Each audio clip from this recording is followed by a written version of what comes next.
You're Locked On Penguins, your daily podcast on the Pittsburgh Penguins, part of the Locked On Podcast Network. Your team every day.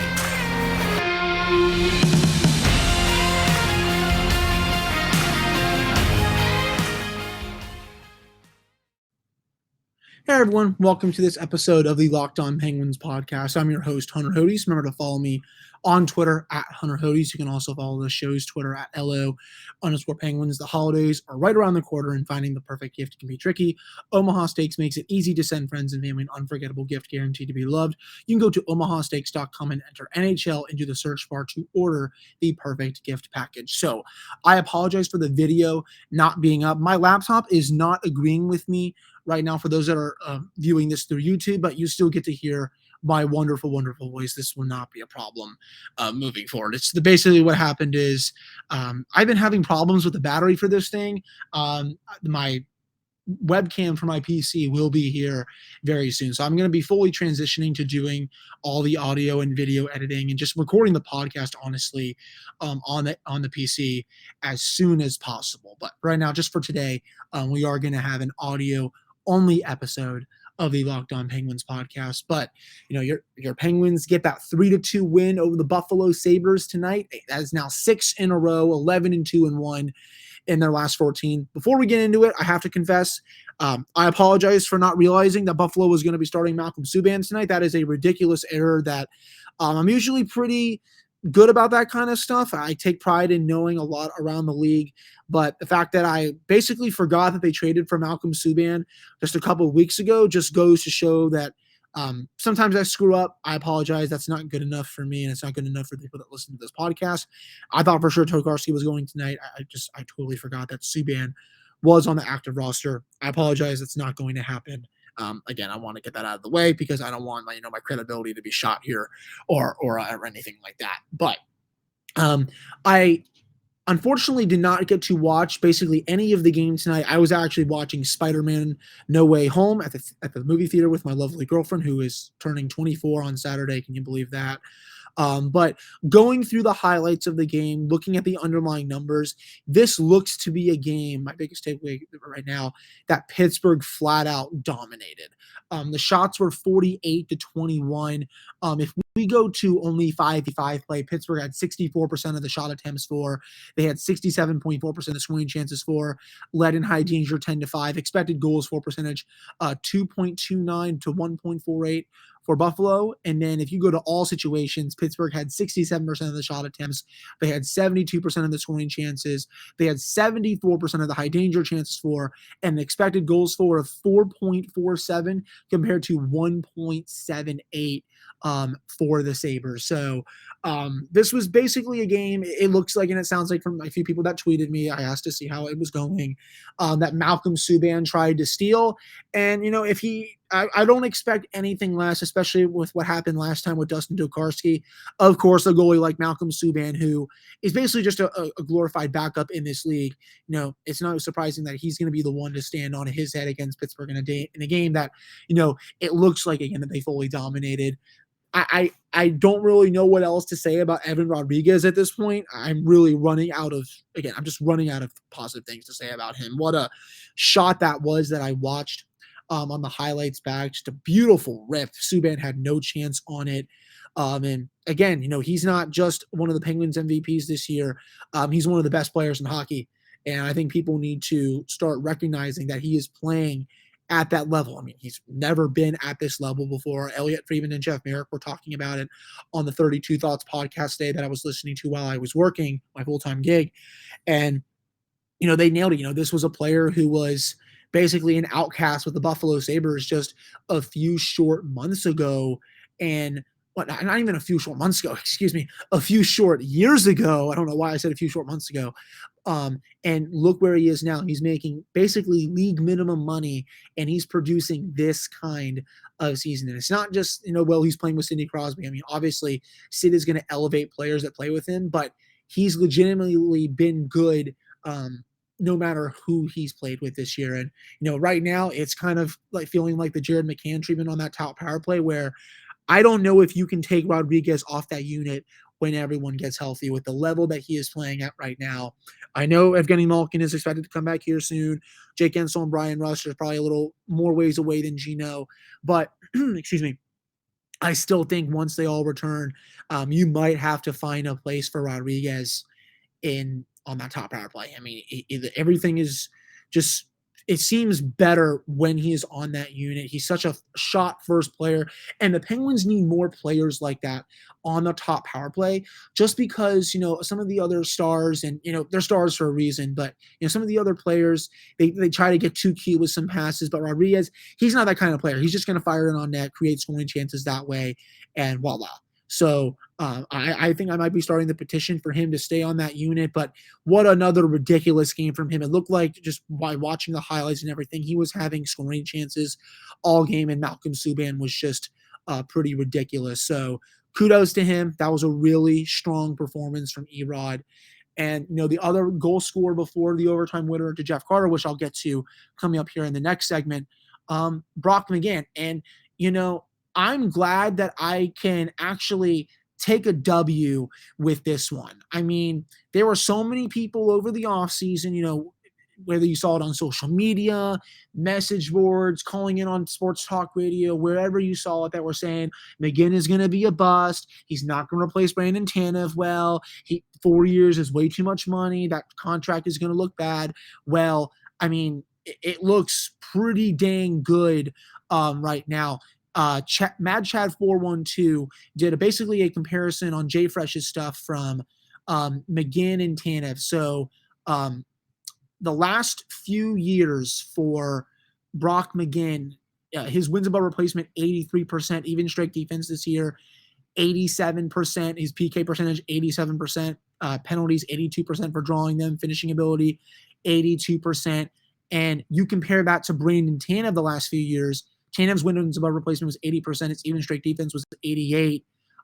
Even strength offense, Tanev is a little bit better. PK, Brock is right there with him. Finishing ability, he's better than him there as well. But, just for last season, if you look at that one for Tanev, 79% wins above replacement. This season for Brock, 84%. I mean, it's just, he's $750,000 cheaper, and I really don't understand why so many people were down on that signing. I mean, I understand losing Brandon Tanev is tough. He's a fan favorite, rightfully so. He's hilarious. He's a lot of fun to watch, but, Brock is basically a little bit of a clone of him. He already has 8 goals this year, and the goal he scored tonight was just basically a tap in. I mean, Subban had no chance on that. He was kind of scrambling. Again, the net is wide open. If Brock doesn't score that, it basically should be sent down to the AHL or something. But he continues to play at a really high level this year. I don't really care that he makes $2.75 million for the next 4 years. If he keeps producing at this kind of rate, which right now, if you calculate over the course of an 82-game season with those 8 goals, he's on pace for about 20 to 21 goals overall. And that's something that we have not said about Brandon Tanev for when Tanev was in Pittsburgh. We're saying that already with Brock, and he hasn't even been here for 30 full games yet. So he's playing at a pretty high level right now, good defensively, just a great fit on that fourth line with Teddy Bluger and Aston Reese. This has definitely been a big W so far for Pittsburgh in terms of, getting that right replacement for Tanev. I remember, reading from Jesse Marshall on The Athletic and, a couple other places that, were praising the signing. And, if you have been listening to this podcast since the summer, you all will know that I was really high on Brock. And, when he came onto the show over the summer, I full on said to him, I expected big things out of him this year. And he has proven me right time and time again. So I will chalk that up as a W for me right now. Hopefully that continues to be the same because, again, he's been awesome this year and he's really fun to watch. Coming up in the next segment, we're going to get into that overtime play and just how it looked like a set play. At least to me, I'm going to walk you all through that. It also kind of reminded me of the 2016 Game 2 goal against Connor Sherry in a little bit of a way. Even though it wasn't that similar, it was still a little bit similar overall. And we also have a couple other things to get to, of course, for this episode. But before we do that, this holiday season, grab the protein bar that tastes like a candy bar or even better than a candy bar Built Bar. It's filled with so much holiday goodness, rich with decadent flavor, covered in chocolate, but is amazingly low in calories, sugar, net carbs, and fat, and it's high in protein. You get the best of both worlds, delicious and healthy. There's so many flavors you'll have a hard time choosing. Will you have that raspberry or mint brownie, cherry or double chocolate, cookies and cream or peanut butter brownie? Built Bar gives you that extra fuel that you need to bust down those mall doors and battle all the holiday shoppers. Or if you're just standing in endless shopping lines, Built Bar can give you that extra something to keep you going. So throw one in your jacket or purse. You never know when you're going to need it. Are you friends with Santa? Well, tell Santa to throw a few Built Bars in those stockings this year with so many flavors, they would make anyone's Christmas morning a happy one. Like some of those marshmallow treats around the holidays, well, you need to get your hands on Built Bar Puffs. They're light, fluffy, and marshmallowy through and through. Different flavors, all covered in chocolate. They taste so good that you won't believe that they're filled with protein. You can go to built.com, use promo code LOCK15, and you'll get 15% off your order. That's promo code LOCK15 for 15% off at built.com. Now, the holidays are again right around the corner, and finding the gift can be tricky. That said, Omaha Steaks makes it easy to send friends and family an unforgettable gift guaranteed to be loved. Go to omahasteaks.com and enter NHL into the search bar to order the perfect gift package for $99.99. You'll get 24 entrees like the world-famous bacon-wrapped filet mignons, chicken breasts, sides, desserts, and so much more. When you use the code NHL, you'll also get an additional 8 Omaha Steaks burgers free with your order. I mean, me personally, I love ordering a ribeye from there. Their filet is really good. Their chicken is awesome. Anything you get from there, in my opinion, is just amazing. Order the perfect gift package today at omahasteaks.com, and you'll get 8 free burgers when entering the code NHL. Achieve gifting greatness with Omaha Steaks. They have incredible flavor, incredible value, and they are 100% guaranteed. omahasteaks.com, keyword NHL for you all there. All right, welcome back to this episode of the Locked On Penguins podcast. I am your host, Hunter Hodes. Remember to follow me on Twitter at Hunter Hodes. Follow the show's Twitter at LO_Penguins. That OT goal tonight from Chris Letang to Jeff Carter was honestly such a thing of beauty. And again, it reminded me a little bit of that set play in Game 2 of the 2016 Stanley Cup Final against the San Jose Sharks, where Crosby was kind of directing traffic. I know Sid wasn't doing that here, but it kind of seemed like, one of Carter or Letang talked to each other before that face-off, because Carter full-on won it, and then the puck goes down. The Sabres are very slow to react to it. All of a sudden, Pittsburgh has a 2-on-1, and then Letang has this gorgeous pass right through the legs. Carter is able to redirect it in. The Penguins go home with their 6th in a row. Just a really awesome goal there that, we haven't really seen much this season. Well, in overtime, at least for this team. But, you also don't see that kind of goal a lot in 3-on-3 overall, where it looks like it was a set play. But, Carter, I thought, enjoyed a really good game, and he's been stellar this year. I've talked about him so many times on the podcast the last few weeks. Anyone that's been saying that he struggled at any time this year, I think, is kind of fooling themselves. He's been perfectly adequate as a second-line center, and he's only going to continue to get better once Gino comes back here in the next couple of weeks, because then he'll be getting easier matchups. He'll still have good line mates, whether that's Stanton Heinen, whether that's Jason Zucker, who still needs to wake up a little bit. Maybe Kasperi Kapanen goes down there and plays a little bit with him as well. I'm not really sure overall what the line will look like. I would have to assume one of his line mates, though, will be Heinen, but really strong game from him, I thought, too. And then, Chris Letang, what else can I say about Tanger at this point? That pass to Carter, I know I just said it about a minute ago, absolutely disgusting, and he continues to play better game after game after game. It's honestly just insane. He has 8 points in these 6 games during this winning streak. He's at over a 2.1 average game score, which would be the 4th best among all NHL defensemen throughout this span. He's just I don't really know what else to say about Chris Letang at this point. I hope he's re-signed. I really think the management will do it. But, this is a player that Pittsburgh needs to keep for the foreseeable future. They do not have his replacement ready to go. It is not John Marino. It is not Brian Dumoulin. It is not Marcus Pettersson. It is not. No defenseman can do what this guy does on an every game basis. I've been saying that for years, well before I started doing this podcast. And he continues to, despite being older, he plays like he's 22 basically every night. So just that pass was a chef's kiss, as I like to call it. Overall, this game, it was almost setting up to be a game where Pittsburgh would lose, right? Especially to another inferior team where they would get goalied. They got goalied once by Buffalo this year. They've gotten goalied plenty of other times against better teams. I know Vasilevsky did it to them a couple months ago. They got goalied by Jacob Markstrom in Pittsburgh. And, Jake Allen came to Pittsburgh with Montreal, where Pittsburgh dominated them, and the Penguins still lost. It looked like it was setting up to be that tonight after the Penguins blew that 2-goal lead. But at the end, Jeff Carter was able to win it. I'm not going to blame Tristan Jarry at all, I don't think, for those 2 goals. I mean, the first one, just a lot of traffic in front. Jarry, there's no chance he was going to get over there.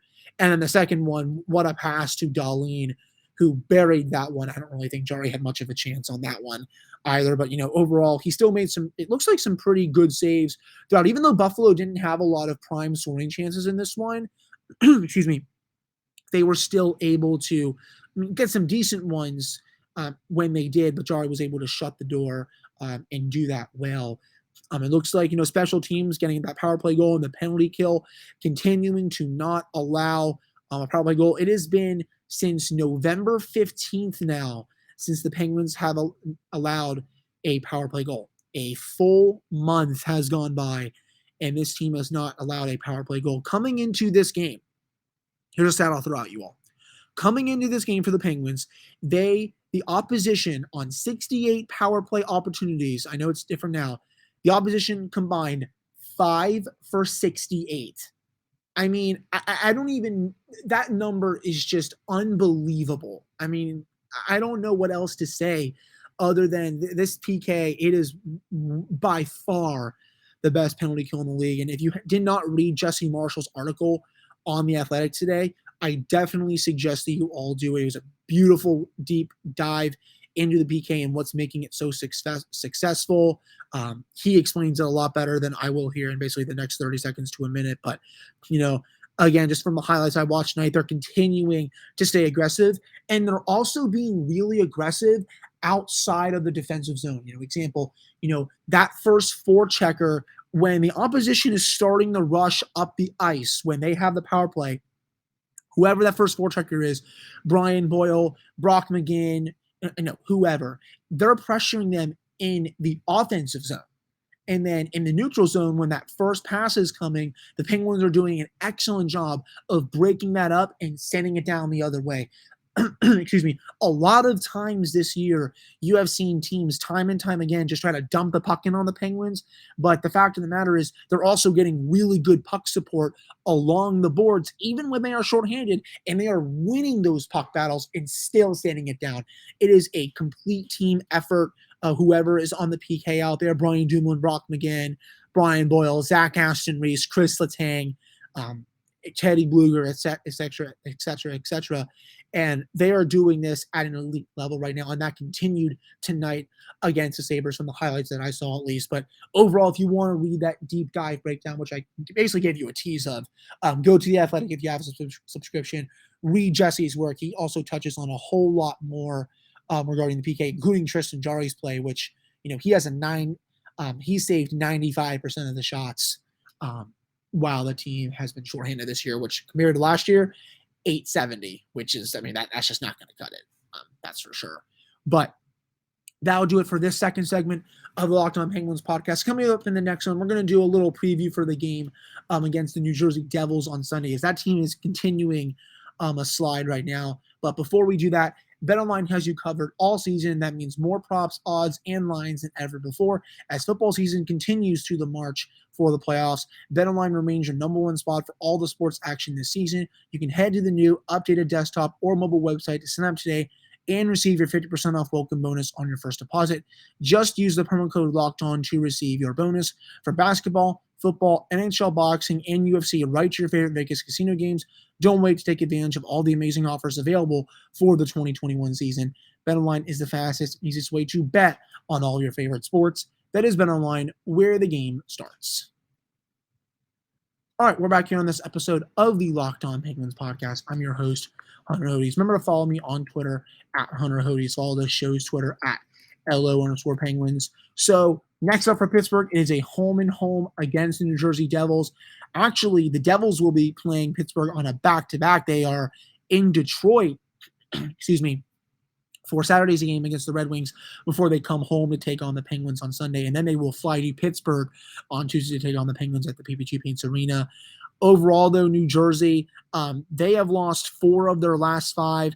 I believe they've also lost, I saw this stat yesterday from Hockey Watcher. I believe it's 9 of their last 11 games that New Jersey has lost. And it's just, they've been spiraling for the last couple of weeks now. They had that really strong start where it looked like they were going to surprise some people this year, but it looks to be anything but that at this point. New Jersey only has 49.4% of the expected goals, 46.5% of the actual goals. Shot attempts-wise, 51.2% of those, so that's decent, but their goal differential, they've only scored 54 goals this year. They've given up 62.